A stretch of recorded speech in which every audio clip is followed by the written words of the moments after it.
Hello everyone. In this video, we're going to start talking about the planning process in a little bit of detail. We're skipping ahead to chapters 10 and 11.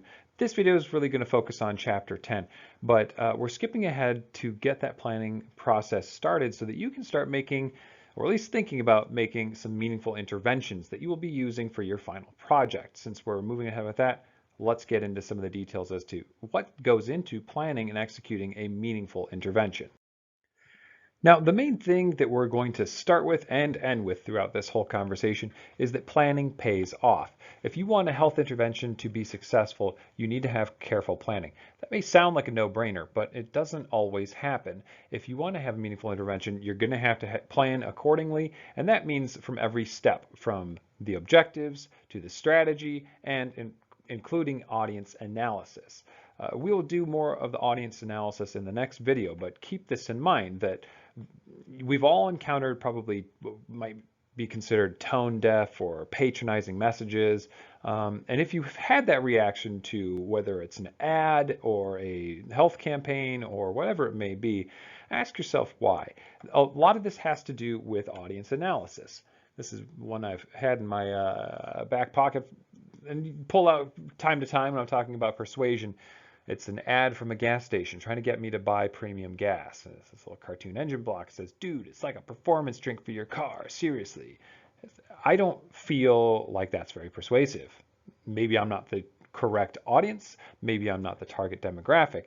But I do think it tells us something about the nature of marketing and how when we get too one-sided about what we're trying to accomplish,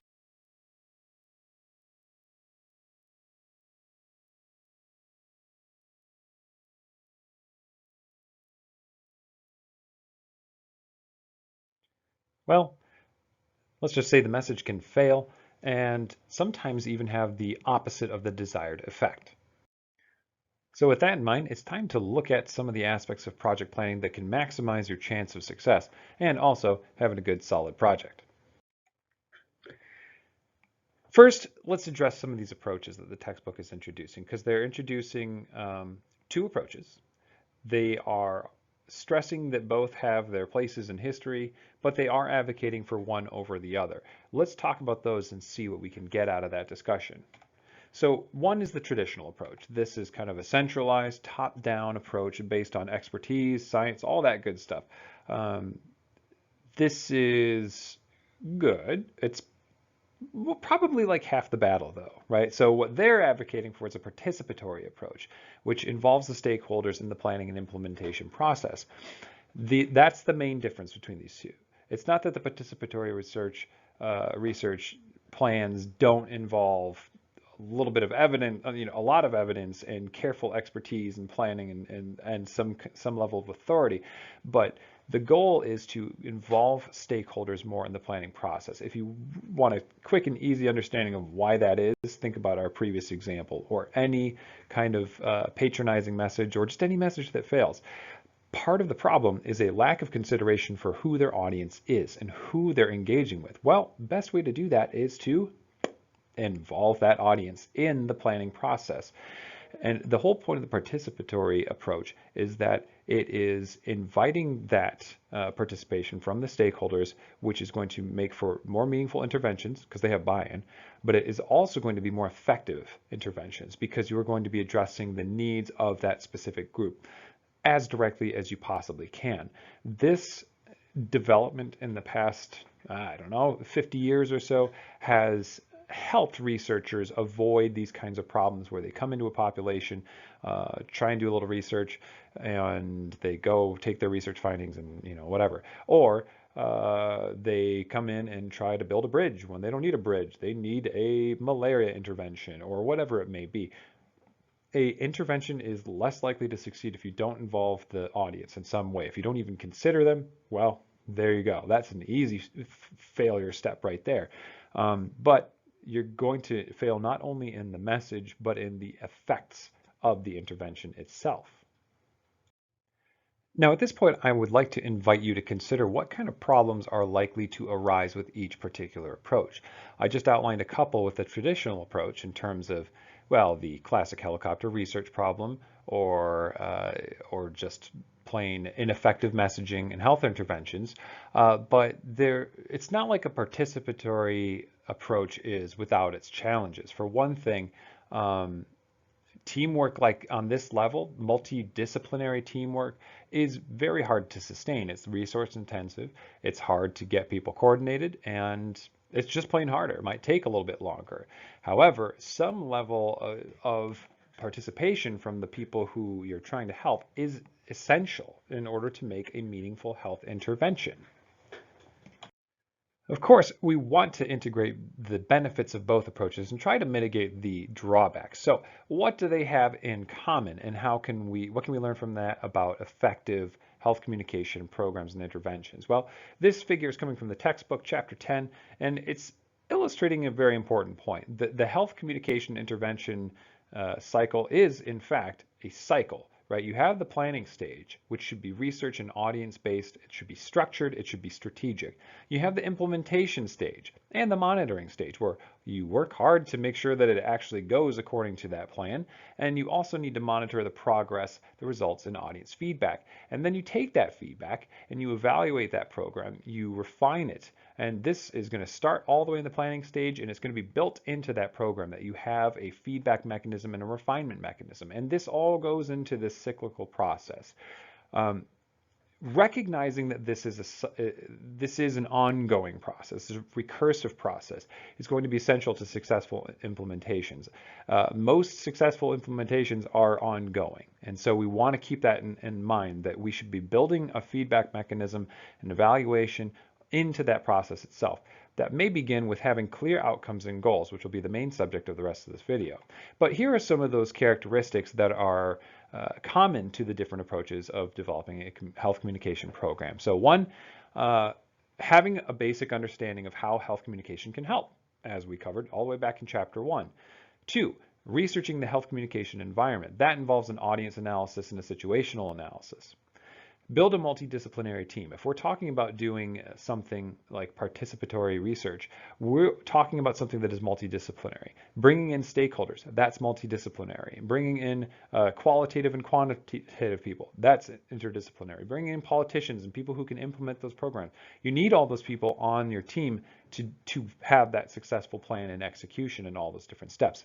But again, don't forget, that's going to take some challenging communication in itself. Doesn't mean you shouldn't do it. It means you have to do it, and you have to deal with the challenges of assembling that team.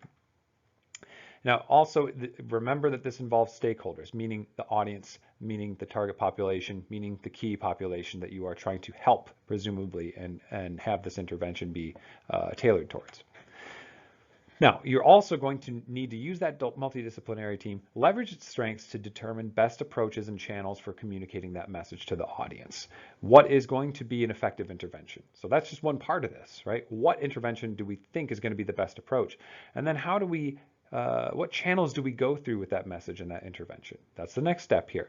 Then, of course, we got to develop those materials, whether it's a pamphlet or a YouTube video, implement that program, and ultimately refine that program towards better interventions in the future and hopefully continued success.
So, what are the key steps of a health comm plan?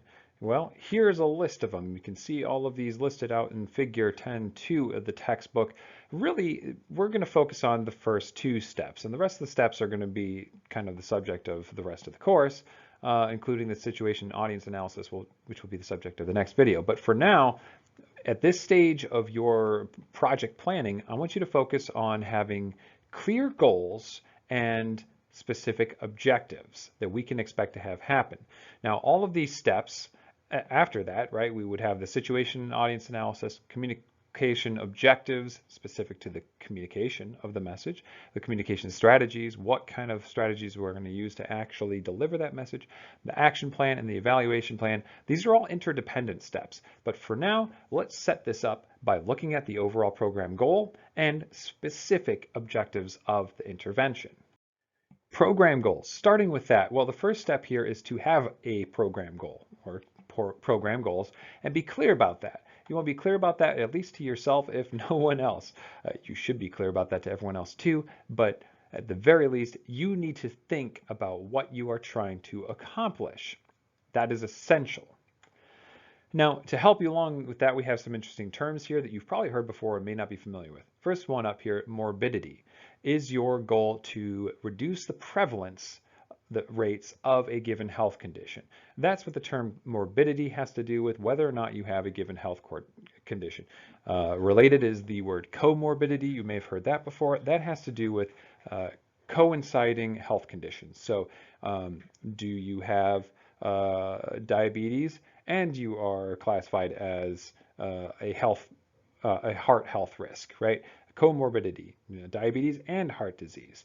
That would be an example of that. But morbidity has to do with whether or not and how prevalent the actual health condition is. Mortality, on the other hand, well, that's death. That's pretty straightforward. These two terms can be a little confusing, though, if you don't know the difference. Morbidity is the occurrence and prevalence rates. Mortality is deaths associated with that given health condition. Not all health conditions lead to death, and there are other steps along the way before death, and that's why you have both of these terms as considered for health interventions. Incidence, that would be the number of newly diagnosed cases per a specified time period per a specified population. Right? This is important as well. Establishing the incidence of a given health condition helps us better understand how big a problem it is. And we have to have a specific and narrowed scope when we are assessing all of these, but in particular incidence. These are epidemiological terms that help us better characterize an actual problem. And it helps us get to a specific goal. So we can't really have meaningful program goals if we don't deal with an individual specific problem. To that end, we need to have a certain level of expertise, or at least understand some of these definitions. An additional one here is the quality of life. If we're talking about outcomes, desired outcomes, we would hope it would improve either a physical, psychological, social environment, or all four of these kinds of aspects, these domains of life. A health intervention could be targeted at specific ones of these if there's specific domains, if there are specific problems with those domains. But ideally, a health intervention should improve all of these and detract from none unless absolutely necessary. Now, the outcome objectives. Once we have a sense of that goal, well, the goal is distinct from the objectives that we use to measure that goal. So the textbook is talking about behavioral, social, and or organizational objectives, meaning behavioral, what are we trying to get people to do? Social, what sort of processes or changes do we need to instill in the population and or in the organization? What kind of policy changes do we need to have? Do we need some best practices to change? All of these, of course, depend on the population you're talking about and the problems you're trying to solve. But regardless, those objectives should complement the program goal. We have that program goal and then we can try to reach it. Reducing morbidity, the incidence of this, perhaps. Well then, that gives us a specific goal. How do we reduce the incidence of a given illness? There's a lot of different answers. Those answers should be research-based and they should complement the program goal. But again, they should be research and evidence-based. That is essential. They should be validated and supported by the research phase of the planning side of things. You shouldn't have an intervention, a goal, an objective that is divorced from what the research tells you. If you cannot acknowledge what is happening to the best of your understanding, well, it doesn't really matter if your intervention is, well, it doesn't matter if your message is persuasive or not. The intervention's not going to be helpful.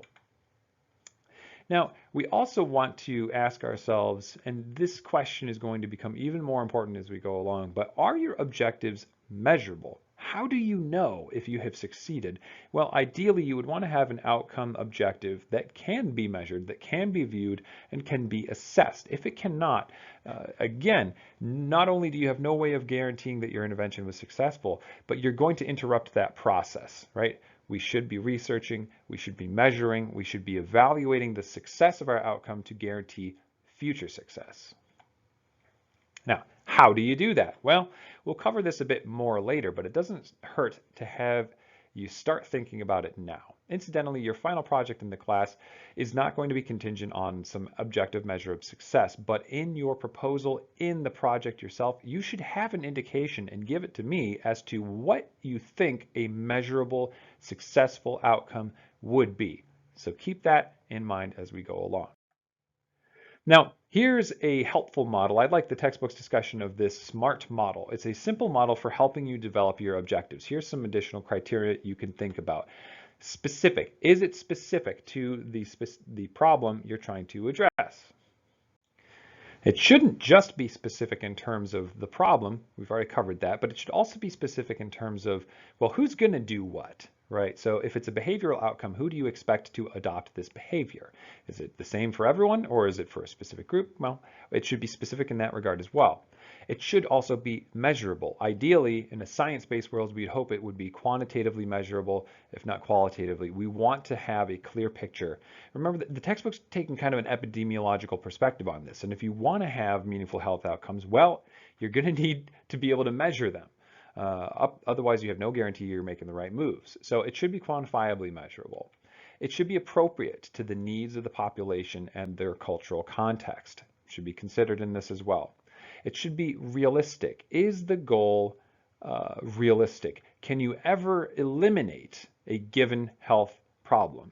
Well, we can often improve many health conditions. We can reduce their incidence, but very few health problems can ever be completely eliminated. And so that's not usually a very realistic goal, is to eliminate this certain thing. That's why we talked about those terms on the previous slide in terms of, well, maybe our goal is to reduce mortality. We want to make the occurrence of this thing less lethal. We want to reduce transmission. Whatever it may be, it should be a realistic goal based on the best understanding of the evidence and research at hand. It should also be time-bound. You should have clear timelines associated with this. What is the window in which you hope to affect change? It does not instill trust, and it doesn't show success to keep extending a deadline and expanding your window without reason to believe that it's going to make some sort of difference. By using these kinds of criteria to evaluate our outcome objectives, you're much more likely to have a meaningful and helpful intervention. Now, you may be sensing I have some opinions about ongoing health concerns, and perhaps one of the most easy, obvious examples that we could consider would be one of the many interventions designed to slow or stop the spread of COVID-19. Well, I'm always a little nervous talking about this subject because it has become so politicized. However, I would be remiss as a health communication scholar not to help you unpack some of this. And so I guess I still feel a need to offer a little disclaimer. My goal here is not to be political, but to compare something that we are all witnessing to objective criteria laid out in established research and health communication theory. So if we take the example of COVID-19, and you can stretch your memory back through the history of this, and let's always take everything with a grain of salt, acknowledging that, hey, the science sometimes does develop as things progress, and we can give people a benefit of the doubt when necessary, or always. However, we do want to be able to assess the efficacy of things like public health interventions, because we want to know if they work. That's pretty straightforward, right? So if we take two of the main goals, right? The program goals of pretty much every intervention, and I'm going to be speaking mostly about our domestic response to this because it is ongoing. The goals tend to be reducing morbidity and reducing mortality, as with most things, right? So again, reducing morbidity has to do with decreasing transmission. That would be a specific objective. So you can stretch your memory back and you can think of probably a lot of different strategies that were involved to try and do that, to decrease the transmission. We could socially distance, we could use masks, we could get vaccinated when those were involved. And then in the planning stages, you would have some pretty clear, concrete outcomes as to what you would like from that. Ideally, to decrease the transmission in a measurable way. Well, it didn't quite play out that way, and everyone's got an opinion as to why, but the transmission did not seem to be decreased substantially, at least not in direct association with any of these specific strategies. Similar to the reduced mortality. In terms of, if that's a program goal, the objective would be to decrease severity. The only real way that was proposed to deal with that was vaccination. After a while, there were some initial recommendations for some various treatment options. Those kind of got put on the back burner a lot as vaccination seemed to become a more viable option in this specific instance. Now, we can assess these objectives by our criteria here, right? Are they specific? Well, decreased transmission, that's fairly specific. Great. Measurable, that's measurable. Fantastic. Is it appropriate to the population? Well, we have to be specific and targeted enough. Some of the criticisms are leveraged at the fact that this is not a uniform risk, right? There's a stratified risk associated with any respiratory infection such as COVID-19, right? The risk to young people in your age demographic, presumably, is very minimal, whereas the risk to people in a higher age demographic is higher. So, is the objective appropriate? Well, to answer that question, we have to look at who it's directed at. The uniform approach may not have been appropriate by some people's standards. It may have been appropriate by other people's standards, but we're getting equipped with the tools to assess this a little bit. Was it realistic to decrease the transmission? We had reason to believe so, but we have never had a real world scenario, for instance, to determine whether or not it was realistic. That would be, but we did decide it was worth trying to do, of course, right? The realistic part of this would be hinging on, again, the measurability of the outcomes. And do we have any other previous examples of this working? We don't have a whole lot of good examples throughout history of these interventions actually making a difference. For something like the common cold, it's so common, you can't really keep track of it, clear track of it, and assess outcomes such as things like washing hands and social distancing. We've never really tried stuff like that before. We don't know exactly how it would work. So that means it's got to be all the more measurable, appropriate, specific, and of course, time-bound. The obvious example here is that it was initially 2 weeks to slow the spread, and I think that most people sensed that that may just be the beginning, and well, it was just the beginning. And so that's a problem too. If you don't have clear deadlines to measure those benchmarks by, again, you're kind of flying blind, as it were, to introduce yet another analogy to this. But additionally, there are growing concerns, or at least growing arguments about things like the safety and efficacy of vaccinations. And these are not as fringe of opinions as I would be comfortable dismissing out of hand. I think that if we have concerns, we should discuss them and investigate them further. So if people aren't interested in investigating those things, that does make me a little nervous. But that's kind of neither here nor there, other than a lot of these problems, a lot of the doubts, a lot of the concerns, a lot of the health concerns, either way, well, this is kind of a perfect storm in this kind of pandemic situation where we unfortunately see a lot of these kind of criteria go out the window. And that's not unusual when people are panicked and have a great deal of uncertainty. However, it is also contingent on us as scholars to try and get to the bottom of it and see what can be done and try to improve health interventions. If we don't have these kinds of objective criteria, by which to evaluate our actions, we don't know if we're going to be successful or not. And so people need to be open to that. So in particular, we want an intervention that's specific, we want it to be measurable, and we want to have clear outcomes in mind. We also want to recognize that the research process is in fact a process. It is a cycle. It is a recursive process, and we need to revisit the evidence and our strategies and outcomes as we go along. If we fail to do any of that in the steps, we're going to greatly diminish our ability to have a successful persuasive message and a successful health intervention. And that's something we should all be concerned about. Well, I hope that this brief overview helps you kind of start thinking about what kind of health interventions you want to research yourself and think about the strategies which might get us there. At this point, our proposals are still not due for a little while, but we do want to refine these ideas and start doing so along these lines with the criteria laid out in the textbook. Hope that was helpful. I will see you in the next video as we discuss a little bit more of how to engage in the next step of the planning and implementation process, which is audience and situational analysis. Much of this is going to depend on that letter A there in the SMART acronym, which is appropriate to the audience. In order to figure that out, we have to be able to do an audience analysis. I'll see you in the next video for that discussion.